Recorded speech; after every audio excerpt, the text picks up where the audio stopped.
Agradezco a Traus la invitación y el estar hoy aquí con ustedes y vamos a platicar y pues vamos a un poquito, esto es lo que vamos a desarrollar, vamos a ver cuál es el panorama económico para este 2019, cómo están los indicadores planteados en el paquete económico aprobado, vamos a hablar de la ley de ingresos, vamos a hablar de estos lineamientos que se publicaron recientemente de Jóvenes Construyendo el Futuro, estas becas que el gobierno va a entregar, qué impacto tiene en seguridad social.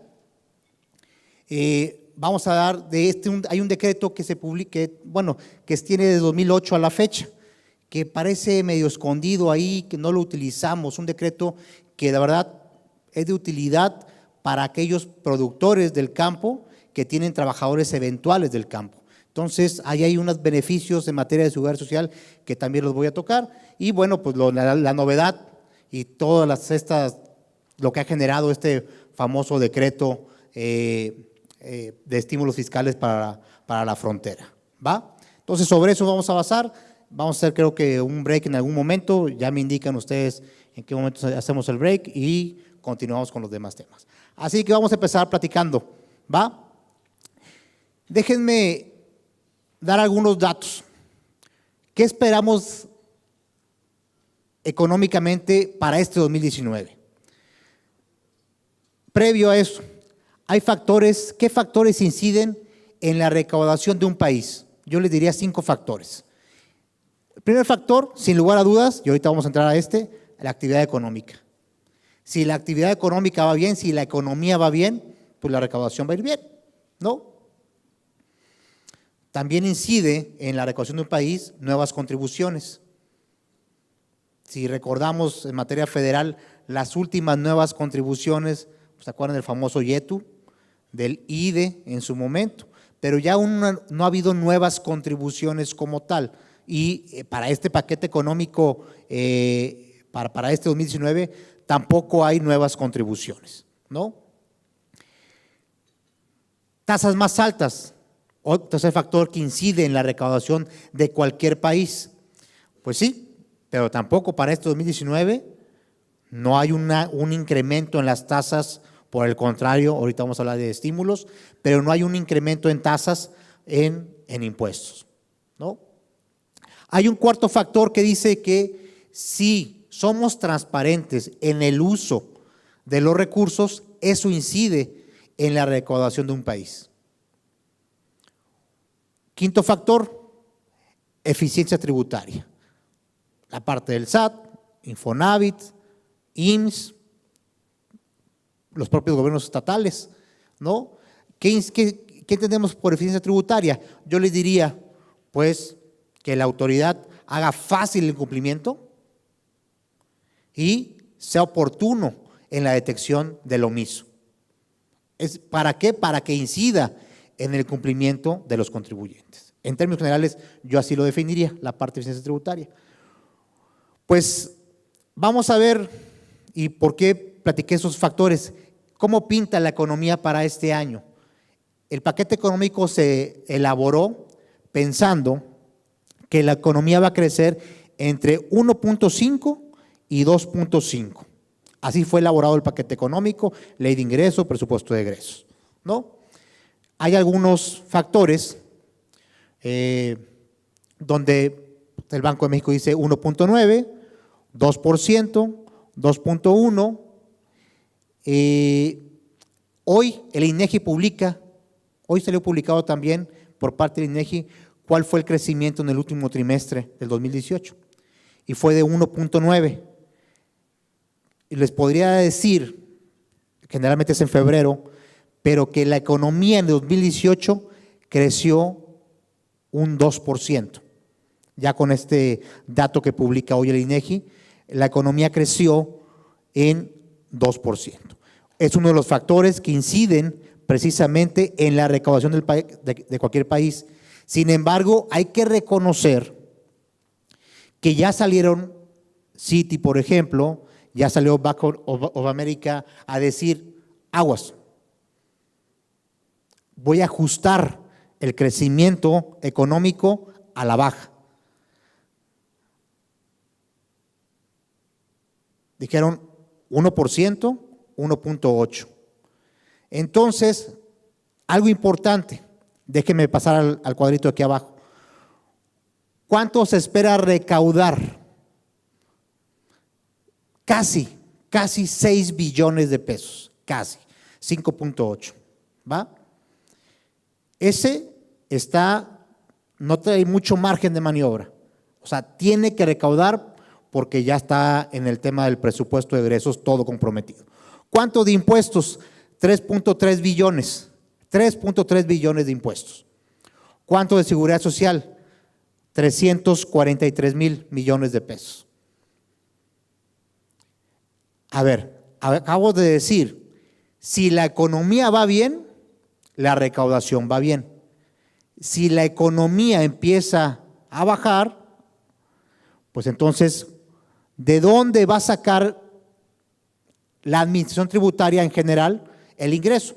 Vámonos a nuestra vida personal, ¿va? Oye, no me alcanza para la quincena, ¿no? ¿Qué hacemos cuando ya me faltan 3, 4 días para llegar y pues no la voy a librar? ¿Qué hacemos? Pues le voy a pedir a mi compadre una lanita, ¿no? Pues uno es deuda, vamos a pedir prestado. No es tan bueno, pero bueno, ahí está, ¿no? Un tema de deuda. Pero lo otro que pudiéramos hacer es, ¿quién me debe? ¿No? Pues la otra es, yo me acuerdo que hace como 2 meses le presté una lanita aquí a don Carlos, ¿verdad? Pues y capaz que le echo una llamadita hoy a don Carlos y le digo, oiga, don Carlos, pues se acuerda, ¿no? Entonces, ¿qué es un poco lo que va a hacer la administración tributaria? Vean ustedes, por eso lo traje aquí. ¿Cuánto vale la cartera del SAT? La cartera de créditos del SAT. Ahí está el dato. Vale 667,000 millones de pesos. Eso vale la cartera del SAT. La cartera de adeudos, de créditos fiscales. Pues, oye, si esto empieza a no cumplirse porque la parte económica está siendo afectada, pues seguramente, no hay que ser científico, ni físico, ni nada de eso, pues la verdad es que lo que va a hacer es voltear tu cartera y empieza a recaudar. Y decíamos, por eso me puse aquí el tema de eficiencia tributaria. Tiene que ser más oportuna la autoridad en detectar al omiso, en recuperar los adeudos, ¿no? Entonces, es bien importante este año porque hoy la autoridad, y ahorita voy a platicar, pues obviamente va a voltear a un tema de una mejora en su recaudación. Sin lugar a dudas, aquí hay un factor, cartera de créditos. Es un dato que está publicado al tercer trimestre de 2018, ese es el dato al tercer trimestre de 2018, ¿no? Aquí está la auditoría, esto fue lo que recaudó el SAT, 140,000 millones de pesos, en la parte, no todo es vía cobro, sino también hay unas cifras virtuales que ahí, cuando detecta, por ejemplo, que no procede una devolución o algo así, pero también hay un tema ahí de auditoría. Entonces va en dos vertientes. Sí, insisto, y esto es bien importante, si la economía empieza a no comportarse de la manera que uno espera, pues la autoridad va a tener no tiene más que 2 opciones, o pide prestado y es deuda, no gusta, o se vuelve más eficiente. ¿No? Imaginen ustedes que fuéramos aquí el Congreso y viene alguien del SAT a decirles, oigan, pues está aportando mal la economía, necesitamos dinero, me autorizan pedir un préstamo, endeudarme. Pues ustedes van a decir, oye, ¿y por qué no cobras esto? Primera pregunta, primera respuesta que nos van a dar, ¿por qué no recaudas esto que tienes ahí? ¿No? Entonces, la autoridad este año puede ser un factor importante ahí en eficiencia tributaria. ¿Va? ¿Sale? Avanzamos a la que sigue. Déjenme platicarles un poquito esto. Salario mínimo, ya hay de alguna manera dos definiciones, hacia la frontera norte y al resto del país. ya entraron en vigor esos salarios, 176 pesos para la frontera norte, abarca los mismos 43 municipios del propio decreto, los mismos 43 municipios, ¿no? Nuevo León apenas entró con uno, pero entró, ¿no? Anáhuac, ¿no? Anáhuac es el que entró. Y para el resto del país, 102.68 pesos, estos son salarios mínimos. Este crecimiento implica un 16% de crecimiento del salario mínimo. Esta parte, ¿por qué es importante? ¿Recuerdan el tema de la UMA? ¿No? Ya la UMA a partir de, bueno, esta es a partir de, ¿hoy es 30? Sí, a partir del 1 de febrero.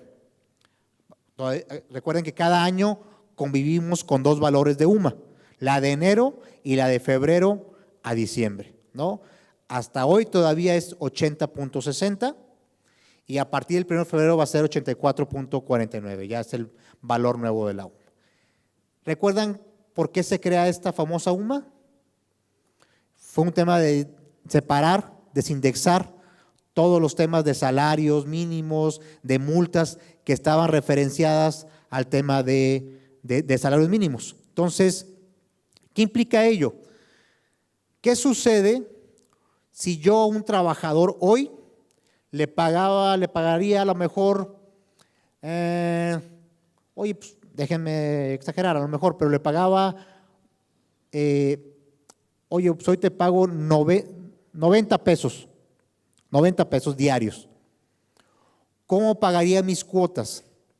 ¿A valor UMA? ¿A este valor o a los 90 pesos? Va otra vez. Yo a un trabajador que está aquí conmigo en mi empresa, déjenme exagerar, le pago 90 pesos diarios. 90 pesos es más que la UMA, es menos que el salario mínimo, queda en medio. ¿Sobre qué pago las cuotas? ¿Sobre qué correspondería pagar las cuotas de seguridad social? En el piso, en el techo, donde aquí es, fíjense, esto se crea a partir de 2016 precisamente para decir, oye, separa el tema de seguridad social, pero hay una excepción, y así lo publicó el IMSS. Nadie, porque la propia Ley Federal de Trabajo así lo dice, puede estar registrado o ganar menos que el salario mínimo. ¿Están de acuerdo? Entonces, oye, pues si tú le pagas 90 pesos, pues yo no te voy a permitir registrarlo por menos del salario mínimo. Le pago 100 pesos, ¿está bien? No lo puede registrar con menos del salario mínimo. En el piso. ¿Qué pasa si gana más allá de esto? Ah, ok. Ya ven que cuando son más de 3 salarios mínimos, hay una diferencia que paga ya el trabajador en cuotas. Entonces ahí ya hay una referencia, aplica suma. Oye, ¿qué sucede cuando pues a lo mejor un trabajador gana más de 25 salarios mínimos? Está topado, pero ahí la referencia es hacia UMA. Es una referencia. Esto es bien importante. ¿Por qué? Pues porque más o menos, déjenme darles un dato. Al cierre de diciembre, pues traemos 20 millones de trabajadores registrados en el instituto, en el IMSS. Más o menos 325,000 ganan más de 25 salarios mínimos. Entonces, ellos tienen un tope y ese tope se da con el valor de la UMA. ¿No sé si estoy siendo claro? ¿Sí? O si no, voy a utilizar el consejo de Gerardo Cano como abogado. ¿Qué me decías, Gerardo? Si no convences, al menos confunde, ¿no? ¿No me decías eso? Ah, ok. Fíjense nada más, esto es bien interesante porque precisamente esta creación de la UMA es con ese fin. Yo les daba un dato. De esos 20 millones de trabajadores, 325,000 están por encima de los 25 salarios mínimos. Como hay una referencia, en lugar de utilizar salarios mínimos, pues voy a utilizar UMA. Me puedo ahorrar pues una lanita en el pago de cuotas, ¿va? Sobre esos trabajadores. La verdad es que también aquí incide la parte económica. Esta gráfica que ustedes ven aquí es una gráfica que me gusta presentar. La línea verde, se alcanza a ver aquí, verde, es el crecimiento de la economía, el crecimiento del PIB. La línea roja es la generación del empleo. Entonces, fíjense nada más, generalmente, si hay aquí algún economista, me ayudará o me corregirá, hay un término que utilizan llamado elasticidad, que significa si el empleo va a crecer en la misma proporción que crece la economía. Si la economía crece al 1%, el empleo va a crecer al 1%. Y se cumple. Vean aquí desde el año 2000 como que la línea va muy pegada, muy pegada, muy pegada.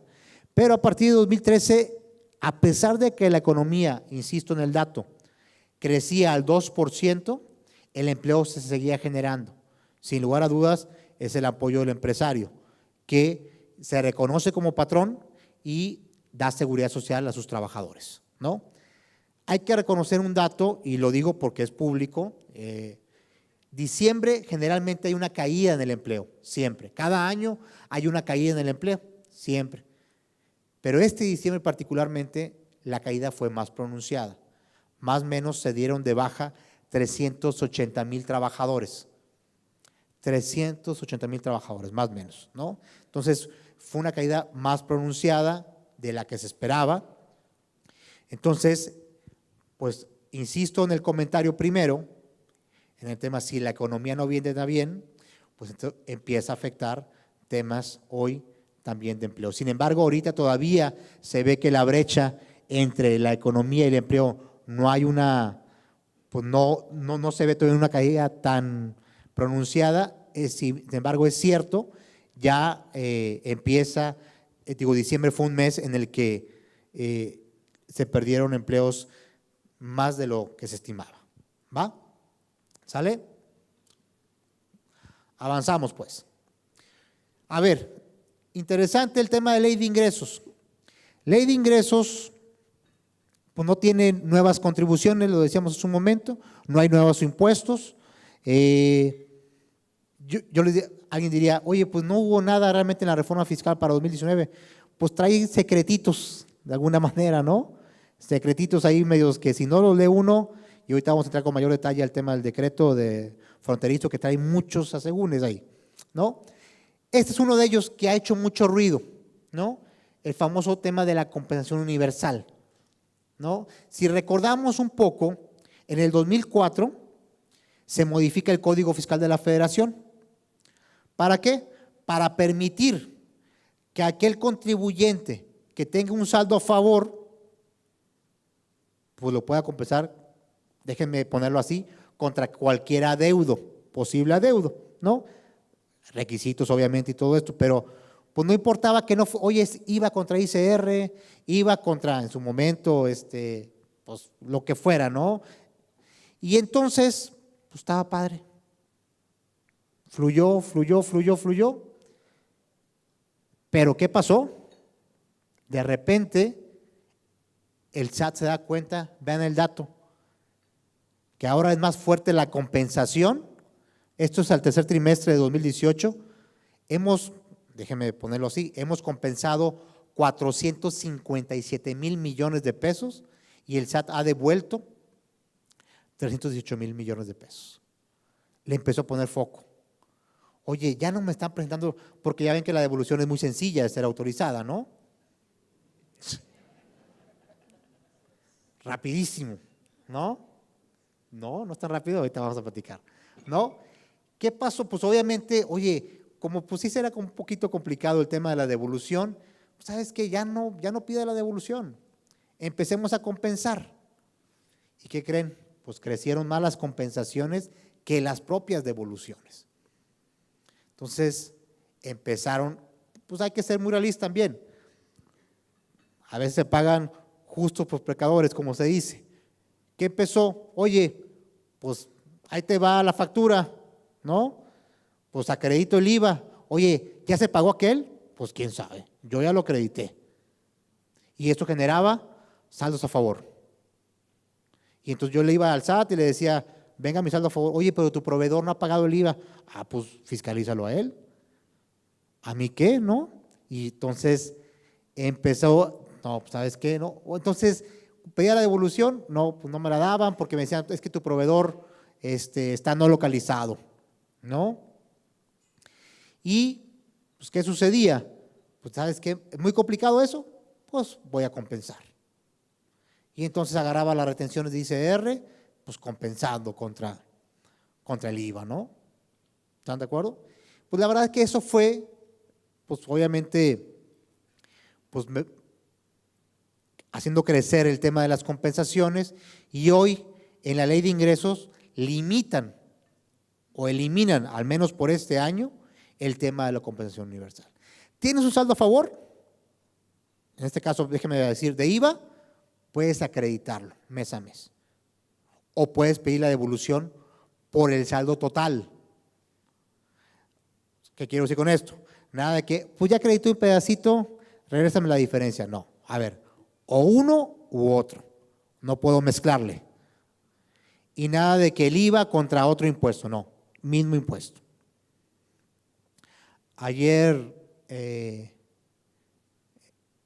veía una columna, no sé si era columna, de un paisano de aquí, ¿no? Que pues decía, hay que ampararse, ¿no? Yo no soy el abogado, obviamente, pero veo complicado. O sea, sobre todo si no me afecta. Oye, pues no, nunca he generado saldo a favor. Y entonces, pues nada más, vamos a presentar el amparo a ver qué pasa, ¿no? Pues no, o sea, si me afecta, si soy una empresa, por ejemplo, o un contribuyente del sector primario, o una empresa que exporta, donde ya voy a tener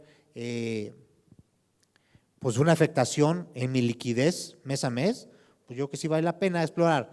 En lo personal, creo que en ese tema va a ser complicado porque ya es una ley, primero que su vigencia es anual. Yo no sé, aquí el experto es Gerardo, pero qué tan rápido se pueda resolver un amparo, ¿no, Gerardo? 6 meses, ¿no? Hoy la ley ya entró en vigor, ya está en vigor. O sea, tenemos que esperar a que sea el primer acto, ¿no? Para poder presentar este amparo. Y la verdad es que creo que venía más agresivo, pero hoy se publica en las reglas miscelánea, la sexta, creo que es la sexta, sí, ¿verdad? Se publica en la regla, ya lo habíamos visto en la publicación en la página del SAT, suaviza un poco esto. ¿Por qué? Porque decía, oye, cuando aparece esto en ley de ingresos, primera pregunta, ¿qué sucede con los saldos a favor ya generados del 2018? Pareciera que le das un efecto retroactivo a la ley. Entonces estaba mucho más agresivo, ¿no? No, a ver, si ya traías un saldo a favor generado del 2018, sigue su juego. Esto aplica a partir de 2019 en adelante. ¿Sí está claro para todos? ¿Sí? Entonces, digo, ¿sigue siendo algo agresivo? Sí, pero ya no, o sea, si se me quedó un saldo en el 2018, pues ahorita ya sigue jugando con aquellas reglas. Esto es a partir de 2019. Entonces, ahí está la posibilidad. Tendría que ser a un contribuyente que realmente le afecte, que tenga un efecto ya ahorita en su pago profesional, bueno, en su pago profesional a pagar en febrero, para que pudiera pues experimentar el tema del amparo, ¿no? A mí, yo le decía ayer a Gerardo, un poco platicando, y le preguntaba, o sea, si se diera, presentar el amparo, ¿cuál sería el alcance, si me dieran la suspensión provisional? ¿Cuál sería el alcance si ya está en vigor hoy pues la ley de ingresos, ¿no? Entonces, se me hace complicado, pero bueno, ahí está la posibilidad, ¿no? Esto es específicamente en cuanto al tema de la compensación universal. No sé si me falte algo. A ver, avanzamos, por favor. Dentro de la propia ley de ingresos, ustedes saben, a partir de 2013, pues, se publica y entra en vigor esta ley que conocemos coloquialmente como ley antilavado. Tiene un nombre mucho más extenso, Ley Federal de Prevención para el Delito y todo, pero es ley antilavado, ¿no? En términos generales. Pues ustedes recordarán, hay que presentar avisos. Primero identificar a la persona y luego presentar los avisos cuando rebasen ciertos montos, ¿no? Hay una posibilidad aquí en la propia ley de ingresos. Si no lo has hecho, te puede regularizar en este 2019. Es más, si ya fuiste multado, puedes solicitar la condonación de esas multas. Entonces, pongo un ejemplo, creo que viene un poquito más adelante. A ver, creo que es la que sigue, Mariana. Ok. Ejemplo, este es uno de los ejemplos de los avisos. Subcontratación. Outsourcing. Si yo tengo una prestadora de servicio de personal, la Secretaría de Hacienda, el 30 de octubre de 2016, emitió un criterio diciendo, si utilizas un outsourcing, se considera una actividad vulnerable. Entonces, te aplica la ley antilavado. Entonces, me tienes que informar quién es tu cliente, a quién le presta servicio y por qué monto. ¿No? Entonces, este es, por ejemplo, uno de los avisos que hay que presentar. Estuve en un foro el año pasado y cuando comenté esto, pues más de uno dijo, yo no sabía que el outsourcing pudiera ser una actividad vulnerable. Sí, es una actividad vulnerable. No quiere decir nada malo, pero pues tienes que informarlo, ¿no? Y al tener, pues si tú tienes una prestadora de servicio personal, te tienen que informar, ¿no? Tienen que informar el monto de las operaciones, si rebasa, primero tienen que identificar y en su caso dar el aviso correspondiente del monto de las operaciones, ¿no? Entonces, esta parte, así como esta, pues está obviamente el tema de pues, venta de obras de arte, joyas, relojes, autos. O sea, oye, ¿está prohibido? No. ¿Yo puedo llegar con cierto monto a comprar algo en efectivo? Sí. Pero la persona que te lo vende tiene que identificarte primero, saber quién es el que está comprando y luego, dependiendo del monto, tendrá que dar aviso al SAT. Bueno, esta es la unidad de inteligencia financiera a través del SAT, ¿no? Entonces, con base en ello, pues aquí puse un solo ejemplo solamente para que se pudieran, pues, es un buen momento. Lo que quiero decir es, aprovechemos esta facilidad que se publica en ley de ingresos porque las multas son altas, ¿no? Entonces, oye, no he presentado del 2013 a la fecha nada. Ahorita es cuando aprovechar esta facilidad para que identifiquemos si lo que realizo o alguno de mis clientes, de mis proveedores, tienen alguna actividad vulnerable, pueda corregir y presentar esos avisos pendientes cumpliendo solamente el 2019. No quiere decir que vaya a presentar todos los avisos anteriores, es estar al corriente de 2019 y de alguna manera decir, ya, de aquí en adelante voy a portarme bien, ¿no? ¿Sale? ¿Sí? Vámonos. Déjenme entrar un poquito más a detalle, estoy mezclando temas, pero a ver, déjenme ver. Vamos a hablar de este programa. Primer pues, duda, porque se publica en el diario oficial de la Federación, si no me equivoco, el 10 de enero, no me acuerdo si fue el 10 de enero, sí, 10 de enero, pero se publican unos lineamientos del procedimiento. ¿Qué efecto legal tendría publicar unos lineamientos? O sea, no es un decreto, ¿no? Entonces, ahorita platico como que yo creo que falta la emisión del decreto, porque se publican unos lineamientos diciendo, así va a funcionar, Ah, pues sí, pero hoy legalmente, ¿cómo? Déjenme poner un ejemplo. A estos jóvenes, ¿cómo les damos seguridad social? Legalmente hoy no se puede. ¿Bajo qué esquema? Entonces tiene que haber un decreto que obligue a la autoridad a proporcionar la seguridad social a estos jóvenes, ¿no? Déjenme entrar un poquito más a detalle. A ver, este programa, pues busca que alrededor de 2.3 millones de jóvenes pues puedan capacitarse en alguna empresa por un año, ¿no? Algunos requisitos. La edad tiene que ser entre 18 y 29 años. Por poquito no entro, pero sí. ¿Qué pasó? La risa ofende, ¿eh? A ver, ¿quiénes tienen hasta 29 años? A ver, levántenmela. No, no. Es así, ni yo, ¿eh? Tú sí, ¿no? ¿Tienes menos de 29 años? ¿No? Tú también, ¿no? Sí, hay varios aquí. Millennials, ¿no?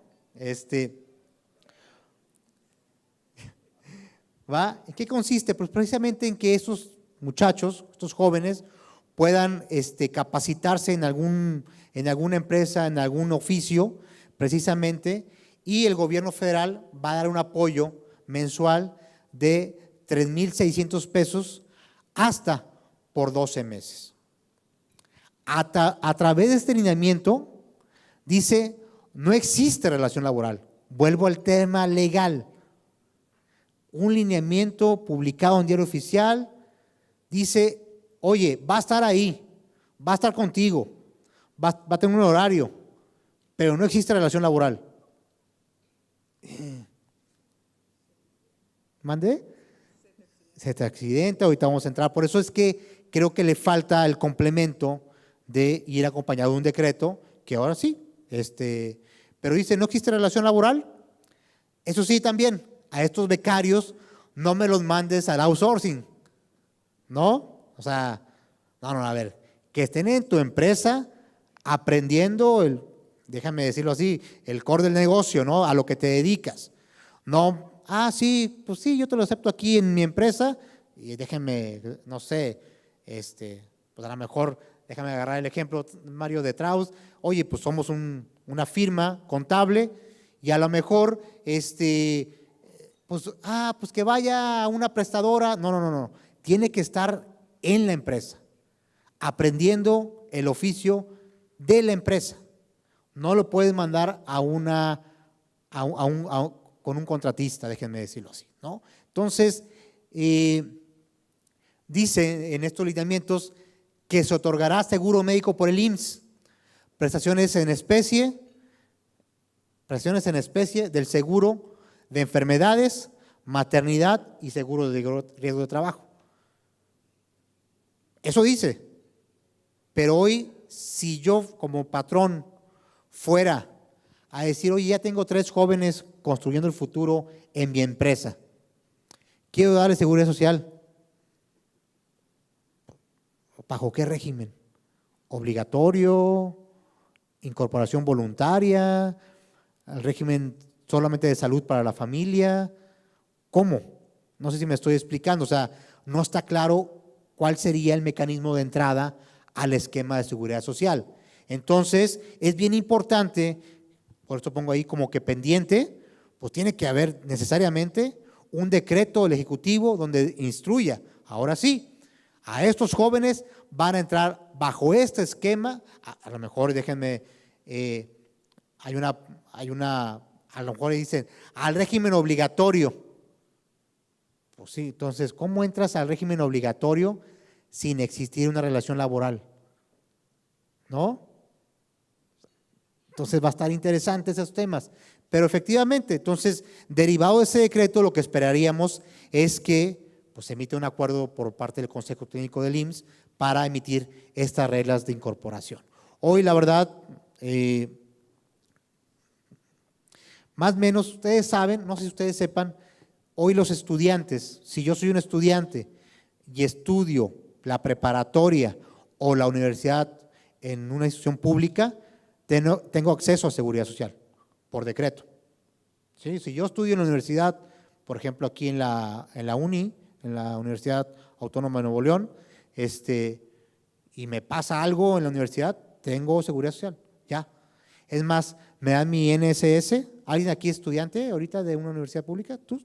¿Sí te dieron tu NSS? Y ese NSS te va a ser para toda tu vida. Ya nada de que, ya ven qué pasaba antes. Te daban un número de seguridad social, se llamaba convencional. Como que el estudiante que llegara y salía, agarraba ese número. Ahora ya no. Te dan tu número de seguridad social y ese va a ser tu número de seguridad social para toda tu vida. Sales de la universidad y empiezas a trabajar ya en una relación laboral, bueno, pues ese va a ser tu número de seguridad social. Entonces, no sé por qué estaba diciendo eso, se me fue. Ok, sí, ya. Sí, obviamente, si ya tienen seguridad social, un esquema de seguridad, ya no podrían, ya no tendrían que tener esta seguridad acá. Ya me acordé por qué les decía. Ya regresó él. Hoy todos los estudiantes, decía, tienen seguridad social, más o menos 6.6 millones de estudiantes a nivel nacional tienen este esquema que platicaba. Les doy el dato. Se pagan por esos estudiantes 500 pesos al año. Al año. Pues yo no sé una consulta médica cuánto nos salga, pero al año por ese estudiante que pues, puede sufrir una lesión cualquiera, se atiende en el IMSS y por todo el año se pagan 500 pesos. Se estima que para estos jóvenes construyendo el futuro puede hacer una cantidad que oscile entre 700 pesos, más o menos es lo que se estima que puedan estar cobrando por cada joven construyendo el futuro. Hay algunos requisitos que a mí lo personal, y esa es su opinión muy personal, no me encantan. Lo decía yo, edad entre 18 y 29 años, no estar estudiando y no estar trabajando, ¿no? Entonces, pues son factores ahí que obviamente, y la verdad que yo sí creo, déjenme explayarme un poquito más, todo se puede con orden, ¿sí? O sea, en lo personal, por ejemplo, este tema, siempre y cuando no sea hasta ahí nada más la ayuda, si no cierras un ciclo, es decir, y luego se incorporan a una relación laboral y que le permita, o sea, porque si lo dejas al mes 12, se puede volver un incentivo perverso, y lo digo con el mayor respeto. O sea, ya ven que a veces se nos da esta creatividad, ¿no? Pues júntate a 10 y ya, pues hacemos ¿no? Júntate a 10 amiguitos y ya lo hicimos. Entonces, yo creo que falta cerrar un poco ahí la pinza en cuanto a cómo le vamos a dar seguimiento a que estos jóvenes de verdad sean capacitados y que de verdad pues sí la aprendan y eso genere pues precisamente que ese joven se incorpore a la población económicamente activa. No dicen estos lineamientos, oye, ¿y si falta el joven? Es viernes y el cuerpo lo sabe, ¿no? Le diría el muchacho, pues se le hizo tarde y no llegó. ¿Qué pasa? Un día, 3 días, no vino la semana completa. Pues la beca le va a llegar. Ahí no dice, o sea, no lo dice que si después de 3 días o 2 días, pues le damos las gracias porque la beca no viene del empresario, del patrón, bueno, ni siquiera su patrón, del empresario, se la va a dar el gobierno federal. Entonces, ¿cómo nos aseguramos de que este joven sí de verdad esté aprovechando esta beca y que de verdad esté aportando a producir, ¿no? En este país? Dice ahí, pues no lo puedes, va a ser entre 5 y 8 horas, puede estar entre 5 y 8 horas, no le puedes pedir horas extras, ¿no? Entonces, pues son temitas que ahí quedan como pendientes y como que esperaríamos que en el decreto pues pudiera ser más claro o derivado del decreto se emitan reglas de operación más claras. Porque hoy la verdad es que yo no sé si algún empresario de los que están aquí ya tiene algunos de estos jóvenes incorporados a alguna empresa. No, todavía no. Siguen las dudas, ¿no? O sea, ¿hasta cuándo? ¿Hay un límite? No. Entonces, la verdad, pero pues ahí está. Ese es uno. ¿Va a tener un impacto en seguridad social? Sí, sin lugar a dudas. ¿Por qué? Pues porque, pues, oye, pues se me cayó aquí este joven, o porque además va a haber, dice ahí, prestaciones en especie. Es decir, lo atiendo médicamente, ¿no? Pero no le voy a dar una incapacidad económica. ¿No vas a venir 3 días? Ah, lo de tu beca te lo doy yo de mi bolsa. No, pues si no hay relación laboral. No te puedo dar una compensación o esta incapacidad económica respecto porque faltaste por alguna enfermedad o por algún riesgo de trabajo. ¿Va? ¿Iba a comentar algo? A ver, para todos. Yo te quería preguntar si a ese joven le van a pagar aunque no haya empresas donde lo puedan capacitar, que es el otro problema. Y el segundo problema es que para qué los capacitas a tantos si la economía no va a darles empleo, punto. No hay capacidad para darles empleo. Estás tirando el dinero a la basura a menos de que pongas un tope cada año de acuerdo a la capacidad de la economía para contratarlos, porque si no, pues de nada va a servir. Perdón, me voy a atravesar aquí. Sí, a ver, tiene que estar, no, a ver, si el joven construyendo el futuro no está inscrito y no aportó su documentación y no está en un centro de trabajo, no hay beca. Y hay un universo pues acotado. Por eso yo decía hace un momento, creo, más o menos eso está planteado en el presupuesto como alrededor de los 40,000 millones de pesos. Entonces, la verdad es que pues lo que hay que hacer es, yo decía hace un momento, es cerrar el ciclo. Porque primero, decía yo hace un momento, cómo confirmamos que el joven se esté capacitando?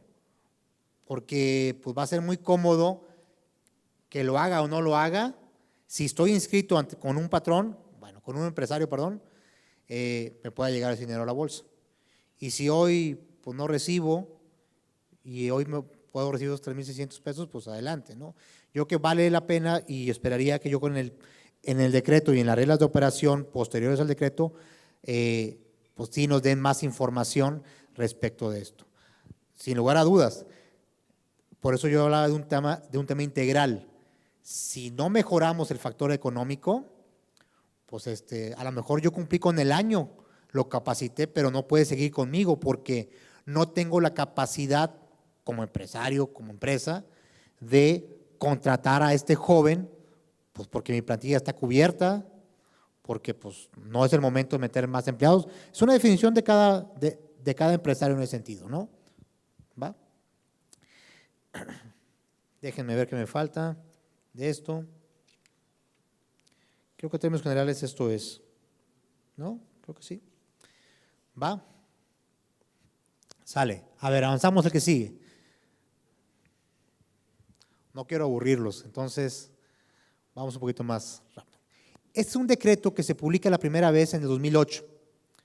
2008 para todos los trabajadores del campo, vamos, para todos los productores que emplean trabajadores eventuales en el campo.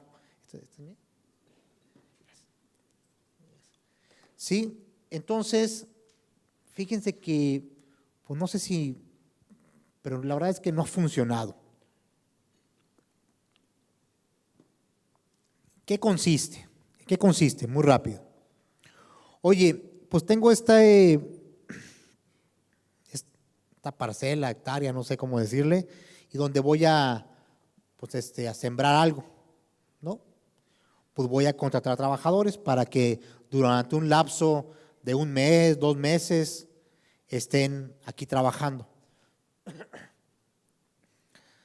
¿Cuánto le vas a pagar a ese trabajador diario? Por ejemplo, en San Quintín, famosas, pues acá en Michoacán, el aguacate, limón, las berries, acá en Baja California. Entonces, ¿cuánto le vas a pagar a ese trabajador diario? ¿Cuánto les gusta que le paguen a un trabajador ahí? De veras, lo que es. Pues yo más o menos lo que son 350 pesos diarios. Porque pues es una, no es mucho, es bien cansado. Entonces, 300, pero tiene que, pues ahora sí como dicen la pizca y en la caja y va, ¿no? 350 pesos diarios, va. Te doy una facilidad. ¿Cuál? Págame las cuotas de seguridad social sobre un salario, sobre esta referencia. Vean ustedes, para este año, págamela sobre 1.95 veces la UMA. ¿Cuánto vale la UMA? Dijimos 84.49. ¿Cuánto se convierte eso? ¿En 165 pesos? Ayúdenme. 84.49 por 1.95 me da 160 y ¿qué? ¿8? 84.49 por 1.95. ¿La ven? Se hice la tarea. Entonces, pues más o menos dice, oye, ¿cuánto le vas a pagar a tu trabajador? 350 pesos. Bueno, págame las cuotas sobre 164.75. Lo demás está subsidiado. Pero ¿qué ha pasado en el día a día? Se piensa que es un salario de referencia y entonces doy de alta a mi trabajador con 166 pesos. Y entonces, pues la verdad es que estoy simulando que le pago eso porque le pago más. Y la verdad es que no me costaría el tema de cuotas. ¿No? O sea, porque a final de cuentas, hoy este 1.95 me permite pues pagar sobre esa base y lo demás lo absorbe el IMSS con el fin de apoyar a estos trabajadores eventuales del campo. Les digo, no ha sido muy utilizado, ¿no? Por ejemplo, en Tabasco, que veíamos pues, todo el tema de los plátanos por allá, les decía ya con las berries en Baja California, el aguacate en Michoacán, hemos encontrado que los trabajadores se registran, ahorita tomando la referencia del 1.95, con 167 pesos. Porque se ha interpretado como que no puede ir más allá. No, sí, o sea, lo puedes registrar a tu salario real. Si fueran 350, pues ¿qué estaríamos hablando? La UMA casi 4 veces. 4 veces. 4 veces la UMA, ¿no? Más o menos, un poquito más inclusive. ¿No? 5. No, ya me fui. 4, está bien. ¿Sí? Y entonces, oye, en lugar de pagar las cuotas sobre 4 UMAs, te da la facilidad de pagarlas sobre 2, aunque tú le pagues a tu trabajador sobre estos 350. ¿Va? Va a estar vigente 2019 y 2020. Entonces, oye, pues yo tengo trabajadores del campo, tengo algún cliente en esa zona, pues hay que preguntarle, oye, ¿cómo estás pagando las cuotas de tus trabajadores eventuales del campo?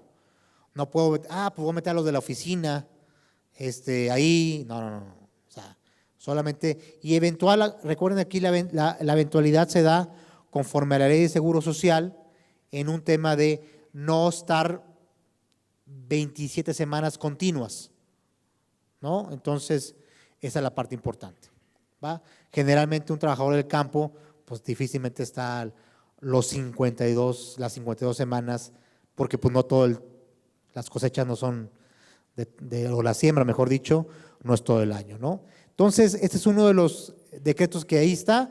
Lo que dice en el segundo párrafo es, le subes al 2020, 2019 me paga las cuotas sobre 1.95, las cuotas al IMSS, sobre 1.95 valor UMA, y para el 2020 me la paga sobre 2 UMAs. Hay que esperar el valor de la UMA, ¿no? El siguiente año, y sobre eso pagaría las cuotas. Entonces, esto es lo que dice precisamente el decreto de trabajadores eventuales del campo. ¿Va? ¿Sale? ¿Dudas? ¿Preguntas? Los veo muy serios. ¿O ya se aburrieron? ¿No? ¿Tienen sueño? ¿Cómo vamos? ¿Hacemos el break? ¿Les parece? ¿Hacemos un break? ¿Unos 15 minutos? Bueno, no sé cuánto tiempo ustedes dicen. ¿Dónde?